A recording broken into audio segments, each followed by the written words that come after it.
You just failed an empathy test. Here's what's actually happening when you see someone yawn.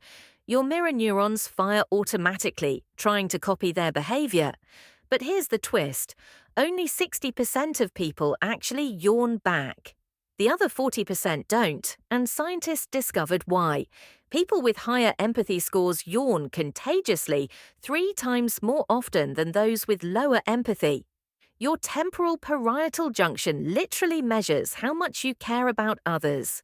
Even more shocking, psychopaths almost never yawn contagiously. Their brains don't mirror emotions the same way.